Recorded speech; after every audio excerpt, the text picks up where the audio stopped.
This is a clean sheet of paper.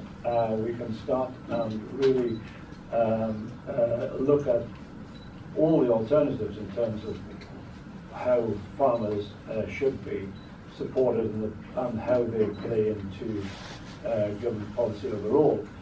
One thing that I mentioned last night, which I feel there's two things I feel quite seriously about, and some of this might come up tomorrow at the panel with Barclays.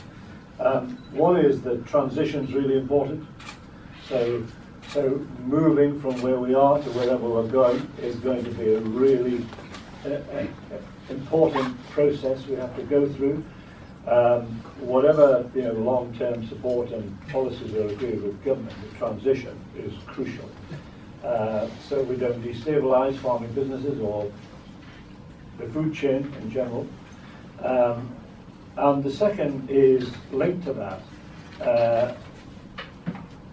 Government need as soon as possible to set out a timetable, in my view. Clearly, Prime Minister has indicated it will be for the new Prime Minister to trigger Article 50. Quite a lot of debate in the House of Lords last night about Article 50 and what that means, because no one's left before. It's the first time we've had a country exit from the European Union, so how does that work in terms of our own government and Parliament? Does Parliament have a role in agreeing the details or not? It'd be rather odd if Parliament didn't have a say in the terms of exiting from the European Union, but there's nothing down in statute around that area. So there's a lot of debate around the exit process itself. There is a serious risk that this could become really complex and could drag on for years and years. And so the uncertainty that could result in that prolonged process should concern everybody. And so government, I think, should be setting down a clear timetable when they want to meet certain deadlines by which they hope to complete the process as a discipline to ensure that everybody knows this direction of travel and the kind of timescales that we're on here. That applies to the whole exit process, not just agriculture. But within that, we then need to ensure that the policy designs around agriculture are something that the industry buys into. I said this about the DEFRA 25-year plan.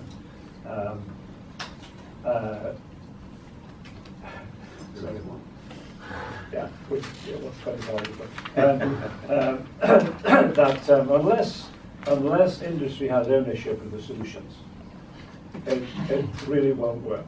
So to have a sort of, I know this is not DEFRA's intention, but to have a government imposed solution would just be unacceptable. So industry ownership of the direction of travel, I think, is really, really important. And sorry, I lost my train of thought there.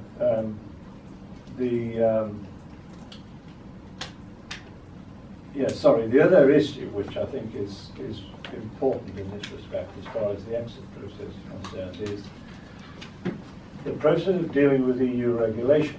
So we have roughly 50% of our regulation originates in Brussels now, and probably in the agricultural sector it's higher than 50% because of the common agricultural policy and all the stuff surrounding that.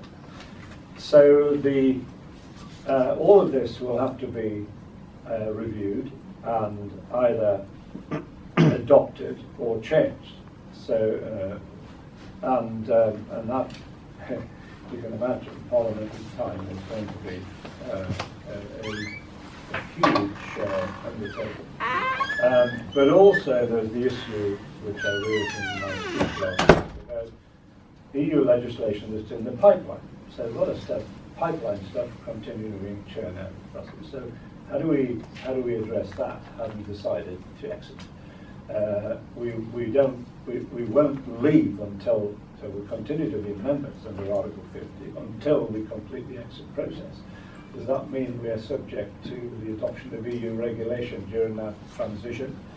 The regulation that we might decide to abolish immediately we leave, that would be bizarre if we were asked to adopt regulation that we might not want to accept afterwards. So lots of questions around the whole exit process at the moment. But for agriculture, I think we should really step back and just review where we want to be in 5, 10 years. 25 years was always a long stretch. a definite plan, but certainly within the next 5 years, 10 years, what are the issues we need to face and address within our global market trading, and how should agriculture be supported to enable us to take best advantage of those opportunities, positioning. And of course we have the whole UK issue which we have to deal with within that time scale.